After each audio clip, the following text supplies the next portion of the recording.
my name is Daisy Atino, and you are on the Mid-Morning Show every Friday from 10 to 12 noon. Today we have so much going on. We have so much content. We have a guest coming in. We'll be talking about mental health later on. And yeah, other than that, Happy New Year. I hope 2021 was a good year for most of you all, and I hope 2022 becomes an even better year. Yeah, so thank you for tuning in this morning from wherever you're listening from. My name is Daisy Atino, and welcome to the Mid-Morning Show. I am excited to talk to you guys today, but before that, don't forget to check out USIU Radio on Twitter at Radio USIU and on Instagram at USIU_radio. And do not forget to check out the Instagram page for this show.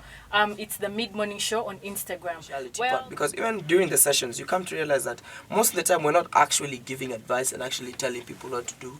Most people really just want someone to talk to. Yeah, honestly. it's true. Most want people, someone to listen. Yeah, what I've come to learn is most people really do have the solutions to most of their problems. They just need. It's true. They just need to speak it out. You know, growing up, I used to hear our parents say things like a problem shared is a problem half solved, yeah. And I'm just like, when I was young, I was like, wait, I want sweets right now, and I've told you I want sweets right now. They haven't been half solved.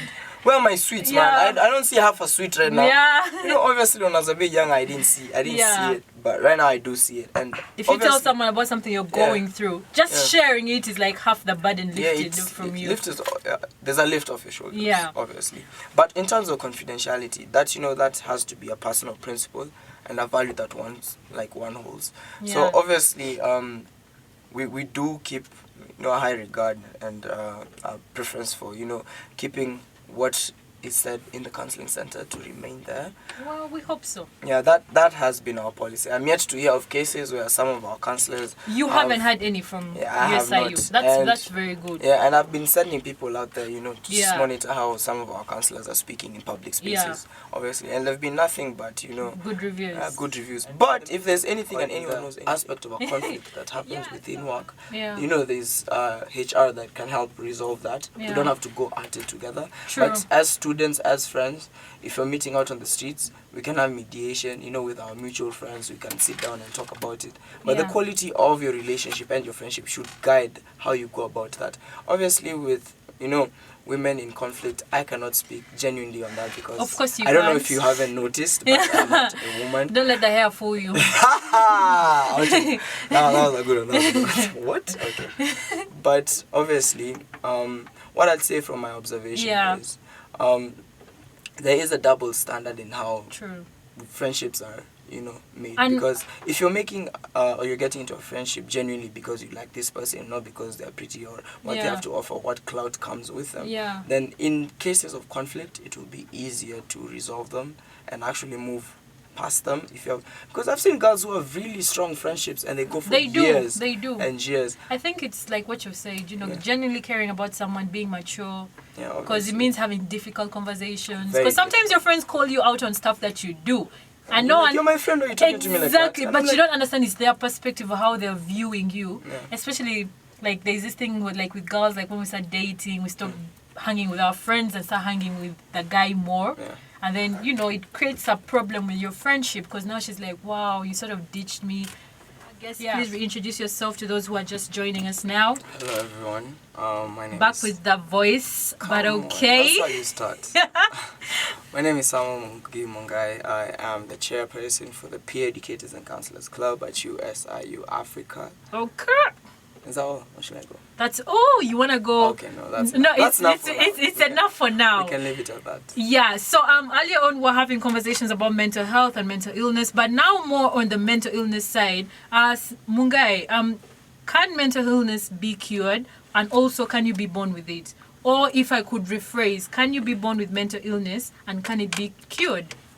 Let me just speak on the curing part because that one's a bit shorter to speak on. Obviously, treatments include medication and psychotherapy. This is determined by how severe I'd say that the illness is and the disease is.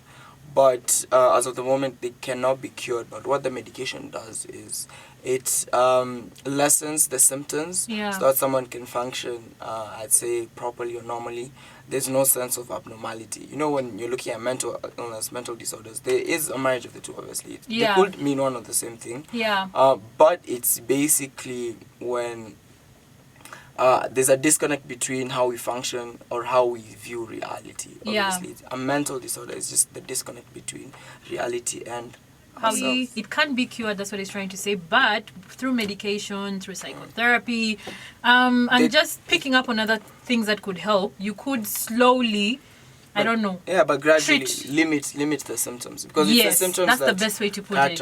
Obviously. All right, and then something else, does mental illness run in families, or even can it? Because, for example, let me use stories that are more popular, like in America, we have stories of serial killers, we have stories of cult leaders, and then it's like a whole family, maybe one of them was abused and now the whole family does crazy things.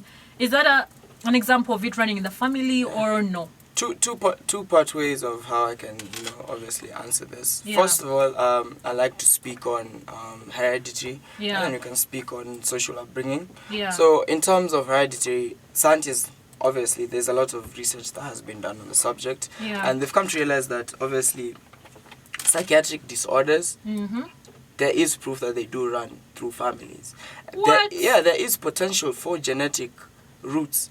So when you're looking at illnesses such as ADHD, autism, bipolar disorder. How about schizophrenia? Schizophrenia, that's actually a good one. Major depression, these are all things that actually can be passed down from your parents as well. ADHD, for the people who might not be aware of, that's by the way, we are using deficit, some very big words, and we're not breaking them down, So ADHD is attention deficit hyperactivity disorder. Okay.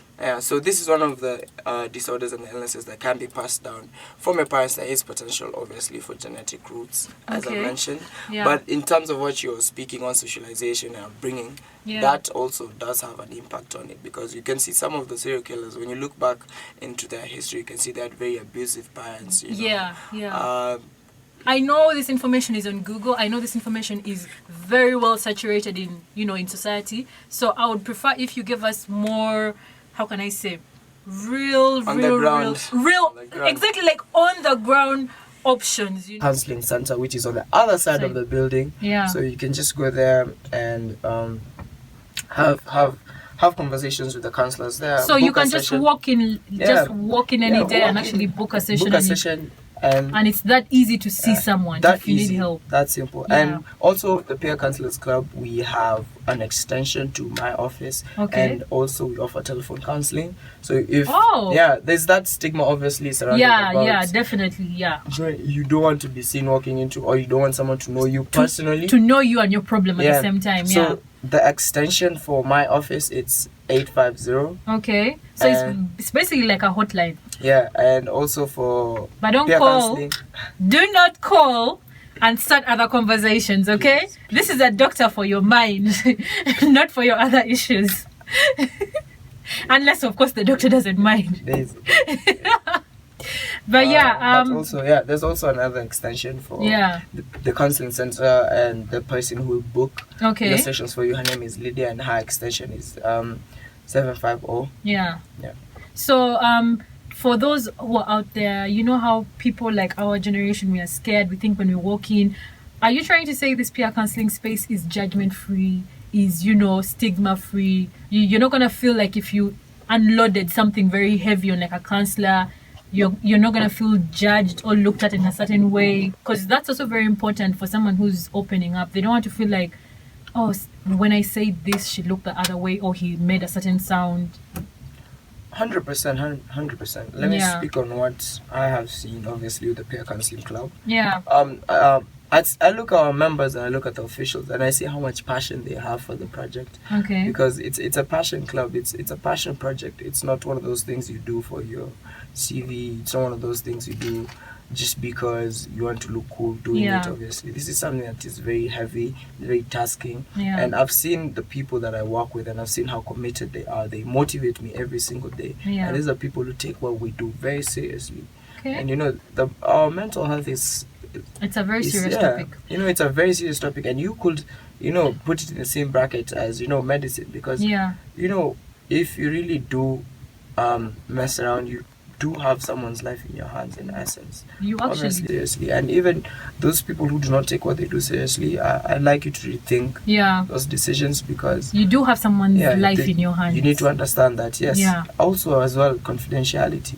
Like what you guys are talking about has to remain between the two of you, obviously. Safe spaces, you know. So if you're listening out there, I just needed him to emphasize to you that what they do at the Peer Counseling Club is very serious. You don't have to worry about, you know, your information leaking out. They take their jobs very seriously. Thank you so much, Mungai, for coming through on the show. Thank you for having me. I hope you guys have enjoyed listening to him. I hope you guys have picked some very important things from this conversation. So yeah, this has been beautiful. See you in the next one. All right.